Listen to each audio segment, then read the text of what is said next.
We're going to hear now from the BBC's reporter Nick Garnett, from his report, which was really just telling us all, I suppose, what the police have found out so far about what happened at Manchester. The inquiry won't be over anytime soon, they say. The focus is primarily now concentrating on one simple thing, questioning the bomber's brother. Hashem Abidi is held in Libya at the moment, where he lives, but there's a problem. In Libya, there is no single authority in control. It is therefore very hard for the police in Manchester to get access to him. Talks are going on to see if it can happen, but when I asked if police from the UK had travelled to any other country as part of this investigation, I was told simply no. So the prime suspect, Martin Summers, they can't interview him because they haven't been to Libya. Well, also the suspect's father was arrested in Libya. I understand. Well, what does arrest mean? He was taken away by somebody, but as he was taken away, he said, "My son is innocent," and he's a known member of the Libyan Islamic fighting group. And they have been working quite intimately with MI6 over the years. And I know Richard is quite knowledgeable about Operation Gladio in Italy and elsewhere. And, of course, the suspicion is that these Islamist groups, particularly the Islamic fighting group in Libya, are, in fact, deeply entangled with our intelligence services. Richard? I could best make a comment there by saying that it has been shown that many of the fighting groups who are active in the Middle East are in fact in, shall we say, financial betrothal with Western powers. The difficulty is you have to try and sort out one from the other in this case. I think it's the situation in Libya, which is we're specifically discussing at the moment in respect of Manchester. I don't see how anybody is going to solve it. I understand what the police are saying. Who are they going to go and talk to in Libya? Who's going to cooperate with them? You have a situation where the families will always say, "My son is innocent," or whatever. Unless you have a full, proper police open investigation into what is going on and the ability somehow, I don't know how, but somehow to try and deal with people in Libya, it will be extremely difficult to move forward to pin down the culprits. This is simply a matter of detection, which is the job of the police force. If they can't do any detecting, how do we move forward? 3,200 people form part of this investigation. At one point, 1,300 counter-terrorism police officers had been drafted in from other parts of the UK to try and help with this investigation. It's a massive thing. What they have found is a lot of different bits of information. They understand now that Rauf Abdullah, who is a convict in Alt Course prison, was visited by the bomber twice. He was sent to prison for trying to aid people travelling to Syria in terms of trying to carry out acts of terrorism. So a link there. But the central link that we were being told about was the investigation into what happened in Libya. There doesn't appear to have been anybody working in a concentrated form over here, no network as such, but it is inevitable that he was getting hold of supplies from certain places. And so, no, there was no network, but others were complicit in the way that they possibly helped or knew what Salman Abedi was doing. So he's saying it's a kind of lone wolf, Martin, no network here, everything's in Libya, but we can't go to Libya. Well, I don't necessarily believe that. I think there's very overwhelming evidence that the Libyan Islamic fighting group have been based in Manchester since the 1980s on Operation Cyclone. The Libyans were the cutting edge of the people infiltrated into Afghanistan by our own security forces and intelligence services in that era. And we've still got lots and lots of people from that era resident in our towns and cities who have an intimate relationship with the intelligence services going back to that era. And I don't know whether we'll ever get to the bottom of this. I agree with Richard, it's quite unlikely. But I think people need to understand the general pattern here. We know that the Western intelligence services set up the Islamic International Brigades to fight in Afghanistan in the 80s. And the story is that they then went off the park and we lost control of them. But the fact is that in Libya and in Syria, in very recent times, British intelligence and military personnel have been intimately involved with jihadi terrorism. I don't think there's any dispute about that. Oh, we'll go back to Nick Garnett again, finally.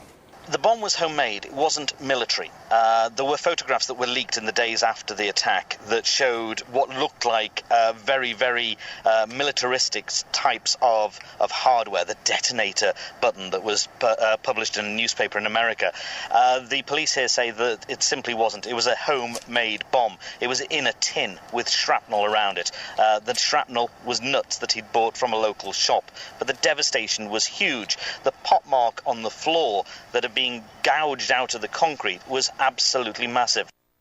Well, 22 deaths from a homemade bomb. We were told at the time immediately with various experts, Martin, that the bomb was definitely military explosives. It's actually quite difficult to make homemade bombs. The IRA got very good at it in the end, and I still think that there's a question mark about what the Libyan connection here. And I think the police, I dare to mention it, they may be being misdirected by the intelligence services. Yes, a strong possibility. Anything more to add, Richard? Well, I'm listening with great interest to what our fellow contributors are saying. My concern about these explosions, these incidents and these events is what follows afterwards. What is the trail that we follow? We follow the gradual and erosion of our civil liberties. We are living increasingly in a big brother state, where every single phone call we make, every single discussion that we have online, even what we talk about and say when we're in the streets, on public transport, are being recorded. We are in a situation where democracy is slipping away by the second, not just the minute. And I should like to remind you that the authoress of the 1984 state in the United Kingdom is none other than our present Prime Minister. Every time there is one of these incidents, horrific incidents, there is a loss of civil liberties afterwards. And I find that it's impossible to disconnect one from the other. Well, we'll finish with an interview which aired on Sky, which doesn't look as if anybody seems to have looked into this. I don't know if any of these thousands of police have done. And that's from Kirstin Pollard. She was interviewed by Sky, but it's an interview which has pretty much sunk without trace. And she points the finger of blame, actually, at the private security firm who were actually supposed to be looking after people at the Manchester Arena that evening. So let's have a listen to her now. We sat down in our seats to start from the beginning.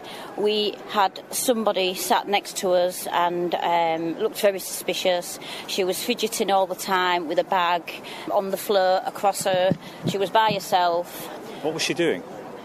She was looking in the direction of where the explosion actually happened all night and smirking to herself. I got suspicious myself, and my friend said to me, who was actually sat next to her, directly next to her, said, I don't like this. She was fidgeting with her bag and the zips and on and off, hands in the pockets. It puts you on edge. What did you do about it? I told security, who then informed a higher security. They were up and down the stairs where she was sat discreetly watching her. I knew what they were doing. Nothing was actually done about it. And then later on, as the concert was going and Arianda actually came on the stage, she was getting more and more agitated.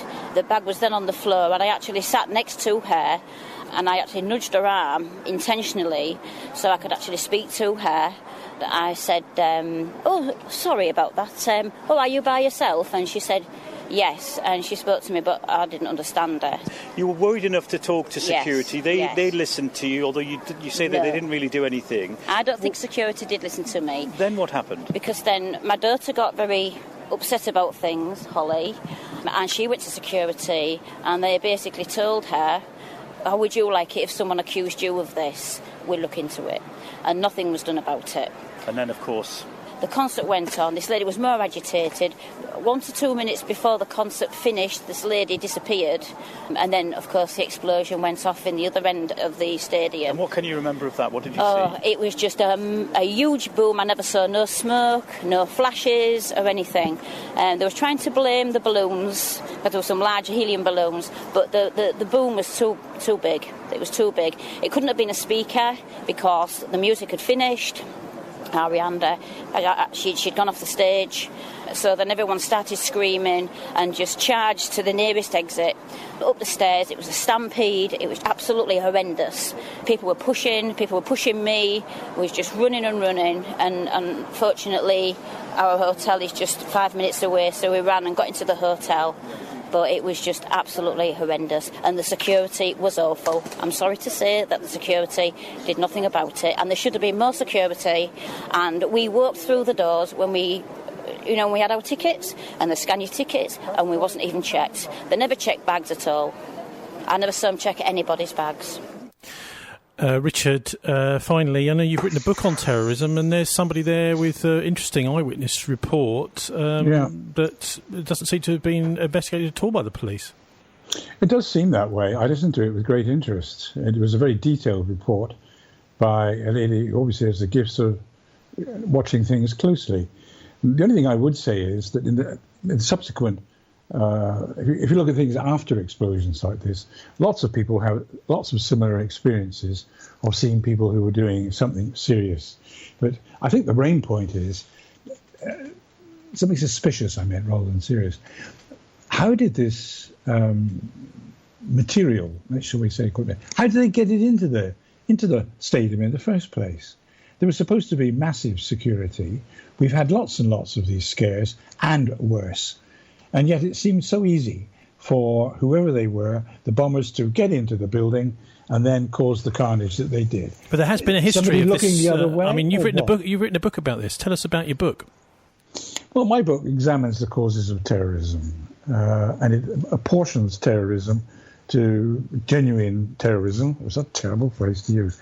To, shall we say, natural homegrown terrorism, people with a grievance against one state or another, and different kinds of terrorism, which are invariably staged by state organizations in order to produce a situation in which people will accept ever more draconian restrictions on their civil liberties. There are two mixtures here, if you like, together, and they can actually be one and the same at the same time. The name Gladio comes from a secret army organization which NATO organized after World War II. They're called the Sleeping Soldiers, and they were meant to stay behind in the event of a Russian invasion. And then they would sort of leap out and bomb the Russians and do nasty things to them. And eventually, since the Russians didn't turn up, the whole thing was turned to political violence, which in Italy here, which was on the receiving end of it, was known as the Anni di Piombo, which is the years of lead, which led to the sacrifice of Italy's great Prime Minister, Aldo Moro. It eventually led to attacks on Pope John Paul II. We're looking at a whole series of complex political issues, the use of terror for political ends. Just what's the title of the book? As old as the hills. It goes back to Sun Tzu in China. What's the title of the book? Gladio. It's called Gladio, NATO's dagger at the heart of Europe. And it discusses and explains, it doesn't make me anti-NATO, by the way, but it discusses and explains the activities of rogue elements of NATO, the secret soldiers, the sleeping army, who got out of control and turned to political violence. OK, Richard Cotterell, thanks very much for joining us on The Politics Show. And it's time pretty much now to sign off for the Murdoch News at 7 o'clock. Coming up live on Facebook, it's Arabian Nights with Mohammed Makawi and Yusuf. Thanks to our guests in the first hour. That's Green Councillor for Clifton Down. That was Clive Stevens, and former UKIP candidate and pornography producer John Langley. Also, Old Labour Oxford economist Martin Summers. This show's